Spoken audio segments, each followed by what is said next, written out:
En compagnie de Samuel Comblaise, psychothérapeute, et qui a contribué à ce site jeprotègemonenfant.gouv.fr.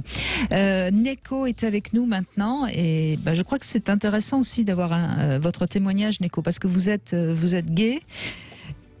Et vous avez découvert très jeune la pornographie, et ça vous a permis de comprendre votre orientation, hein, c'est bien ça ? Oui, alors j'étais confronté très jeune à la sexualité puisque, étant très petit, avec ma sœur, on n'avait pas de chambre et nos lits étaient proches du lit conjugal. Donc on a été très en avance sur ce sujet puisque... Vous entendiez vos parents faire l'amour ? Oui, voilà, on les entendait et puis dans le noir on les voyait plus ou moins, on était petits. D'accord. Et donc donc on a été moi et ma sœur du coup très concernés par la sexualité très tôt, puisque du coup on s'est pas posé de questions par rapport à ça.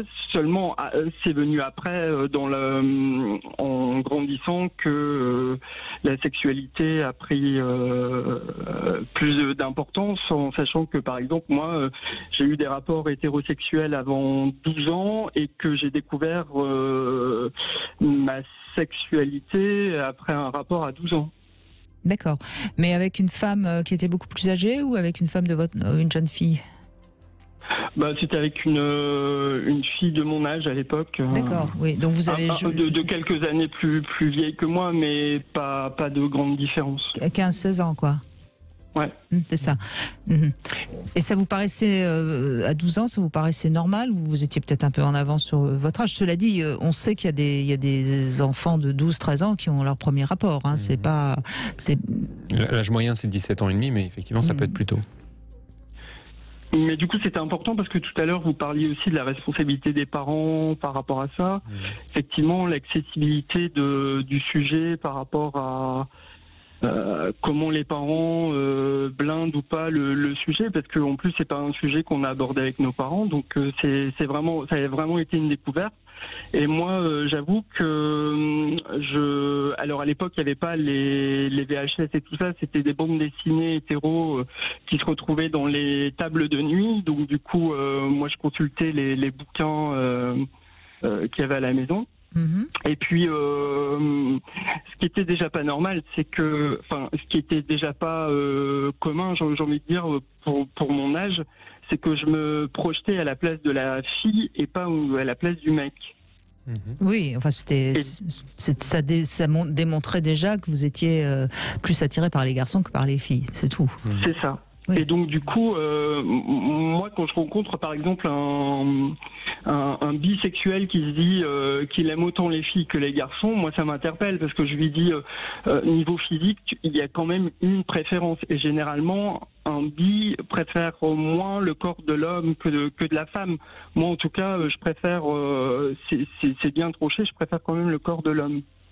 Et c'est en ça où je trouve que... Neko, il y a vraiment des personnes, enfin c'est très rare, mais il y a quand même des personnes qui sont bi et qui ont exactement les mêmes relations avec les hommes et avec les femmes. Alors c'est vrai qu'il y a souvent des bi qui sont plutôt dans une relation tendre avec une femme et plus sexuelle avec un homme, mais il y a aussi des bi qui ont exactement les mêmes relations. Enfin en tout cas j'ai déjà eu ce genre de témoignage. Après je crois qu'il y a de tout. Moi comme je dis souvent, il y a l'hétéro 100%, l'homo 100%, puis entre les deux, il y a 100%. Hein. Il y a 66 millions de personnes différentes en France. Donc voilà. Mais vous avez quand on entend donc vos parents qui font l'amour pratiquement dans la même pièce que vous, est-ce qu'ils quand même ils vous ont parlé un petit peu de sexualité ou pas du tout ?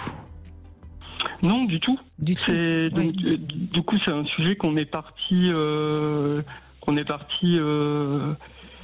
Par curiosité, chercher ailleurs, quoi.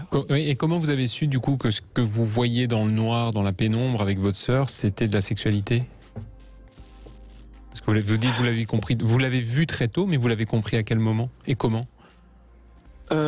Après, je sais plus à quel âge, mais on entendait ce qu'ils disaient, on entendait les bruits, et du coup, on savait que c'était de l'ordre de l'affectif, que on savait ce qui se passait, puisqu'on entendait. Et quand je vous dis on était à proximité, il y avait même, il y avait, allez, 1 mètre, quoi, même pas. Et comment vous réagissiez tous les deux? Vous étiez, d'abord, il y a combien d'années d'écart entre vous? Moi et ma soeur, on n'a qu'1 an d'écart, donc on était encore dans nos petits lits quand c'est arrivé. Ouais. Moi, je me souviens d'une scène où ma sœur s'était fait pincer en train de regarder par curiosité. Bon, ça les a arrêtés 2 secondes et après ils ont dit coucher, machin, le truc bidon. Ce qu'on dit à son chien, oui. Voilà, et puis voilà, puis après ils ont repris quoi de plus belle après, mais bon. Voilà. Mais ça n'a pas l'air de vous avoir traumatisé. Enfin, ça a l'air d'être. C'était fait dans un contexte très naturel, quoi, en fait. Faut peut-être aussi dédramatiser, quoi. Oui, et puis ça arrive très souvent, hein, quoi qu'on en dise, et souvent c'est des choses qu'on garde pour soi. Et merci de ce témoignage, Neko, parce que on a rarement la possibilité d'entendre ce genre de témoignage. Mais c'est vrai que, alors voir, c'est peut-être un petit peu plus rare, mais en tout cas entendre, je pense que tous les gens qui nous écoutent pourront certainement se dire oui, à un moment j'ai entendu des choses et ça m'a posé question, et heureusement que ça ne complique pas pour autant notre vie sexuelle. On en comprend le sens un petit peu plus tard quand on grandit et quand on a soi-même une vie sexuelle épanouie et en tout cas active. Et là, ce que vous dites, c'est que l'avoir vu visiblement, et on peut pas parler de véritablement de pornographie, on va dire que c'est un moment affectif entre vos parents. Visiblement, ça ne vous a pas perturbé plus que ça. Non. Non, je pense pas. Non, je crois pas. Enfin, dans la manière dont vous en parlez, rien ne laisse à penser que ça vous a traumatisé. Après, ce qui était gênant pour moi à l'époque, c'est qu'on parlait pas d'homosexualité, donc j'avais aucun support pour me retrouver. Autant on voyait plein de chanteurs androgynes à la télé, autant on n'en parlait pas. Et donc du coup, quand j'ai découvert moi ce plaisir homosexuel, je me suis retrouvé seul avec, parce que le garçon que j'avais sollicité moi, du coup, pour qu'il s'est passé, je lui ai dit on regardait une BD, puis je lui ai dit on n'a qu'à essayer. Il me dit ouais, mais il n'y a pas de fille. Je lui ai dit écoute, on peut essayer sans. Et puis du coup, malin. Voilà, tout à fait. Et puis je lui ai dit on arrête si tu vois qu'on n'aime pas, machin et tout. Bon, alors on a tout fait. Ouais. Moi j'ai aimé et lui il m'a répondu c'est quand même mieux avec une fille. Bon, alors j'étais déçu. Mais du coup, je me suis retrouvé seul avec mon propre plaisir et je pouvais pas en parler à personne. La seule personne à qui j'en ai parlé en premier, c'était ma sœur, puisque c'était ma confidente. Et du coup, je suis ressorti avec des filles, parce qu'il y avait de gays nulle part, et j'ai attendu ma majorité pour pouvoir m'assumer à l'époque. Parce que je me suis dit, personne pourra me mettre vous avez eu 18 ans en quelle année? Oula, je suis de 73, donc du coup de 72, on va dire, ça sera plus simple, 90 donc. Ouais. En 90 encore, c'était compliqué de vous assumer, c'est terrible, hein. C'est là où on voit comment c'est parce que 90, enfin pour moi, il me semblait que l'homosexualité était quand même assez ouverte, mais non, visiblement. Et encore aujourd'hui, c'est compliqué, je crois. Ouais. Puis moi, très tôt, quand je suis parti dans les boîtes gays, après que je suis plus allé en boîte hétéro et que je suis parti dans les boîtes gays, des jeunes de mon âge, on n'avait pas. Donc du coup, je sortais avec des mecs qui avaient la trentaine, la quarantaine, mais qui n'étaient pas dans une stabilité affective. Et moi, je voulais être comme mes cousins cousines qui tenaient ménage, qui rencontraient vous aviez envie d'une histoire d'amour, quoi. Vous n'aviez pas envie de tirer des coups. Mais du coup, j'étais un plan cul déguisé pour eux, quoi. Oui, parce qu'il allait dans mon sens, mais... Vous étiez un peu un objet sexuel, quoi. Oui, complètement satisfait. En tout cas, c'était pas ça l'objectif. Ah, moi non, pas du tout. Et d'ailleurs, même encore à l'heure d'aujourd'hui, je ne suis pas du tout plan cul. Et heureusement, il y a la pornographie qui m'aide dans le côté préventif. C'est-à-dire que comme je ne suis pas plan cul et qu'aujourd'hui, malheureusement, avec la PrEP, ils sont tous dans le nom de capote, savoir qui prend la PrEP ou pas. Moi, je suis chez moi, je suis devant un film porno et en attendant de trouver l'élu, voilà, mon support mon support qui m'aide au quotidien, c'est la pornographie. C'est vrai que les films. La pornographie ne transmet pas de virus, ça c'est vrai. Ça c'est sûr. Alors, rappelons que la PrEP, pour ceux qui ne savent pas, c'est l'anti-sida après, hein, c'est-à-dire que préventif en tout cas. On prend le traitement comme si on avait le VIH, mais en prévention, pour que si éventuellement on a un rapport sexuel avec quelqu'un qui est infecté, on puisse ne pas attraper le virus. Oui, mais on a déjà aucune garantie à savoir est-ce que la personne l'a vraiment prise. Et puis d'un autre côté, les maladies sexuellement transmissibles autres que celles du VIH, comme la syphilis par exemple, malheureusement ça ne protège pas. Exactement. Ouais. Et ça veut dire, Neko, que dans le milieu gay, enfin milieu hétéro aussi d'ailleurs, c'est très compliqué aujourd'hui d'imposer le préservatif.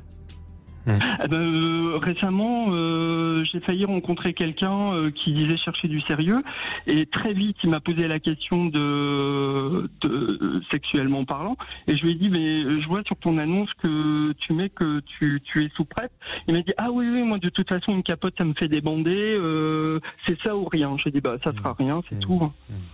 Parce que moi je peux pas malheureusement jouer ça sur un coup de poker. Enfin, c'est quand même important la santé. Surtout que c'est pas rien quand même le sida, même si aujourd'hui on le soigne avec la trithérapie, ça reste quand même une maladie grave. Mais merci de ce témoignage, Neko.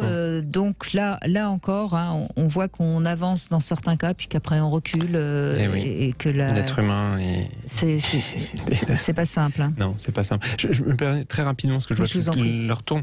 J'ai trouvé aussi intéressant, Neko, que vous disiez, j'étais un peu coincé dans les images que j'avais vues pornographiques parce que je pouvais en parler à personne en fait. Et ça, c'est une chose qu'on doit transmettre aux parents quand les enfants très jeunes sont spectateurs d'images pornographiques. Souvent, ils n'en parlent à personne et ils sont bien coincés parce que c'est difficile d'aller le dire aux parents. Et souvent, ils ont la crainte que s'ils le disent aux parents, ils soient punis. Et la pire punition pour un enfant aujourd'hui, c'est qu'on lui coupe son accès à Internet. Et donc les jeunes se retrouvent un petit peu enfermés et n'ont aucun endroit pour parler de ces images pornographiques. Donc vraiment, communiquez avec vos enfants et parlez-leur pour dédramatiser le sujet. Merci Neko de ce témoignage. Merci Samuel Comblaise. Je rappelle le site jeprotegemonenfant.gouv.fr.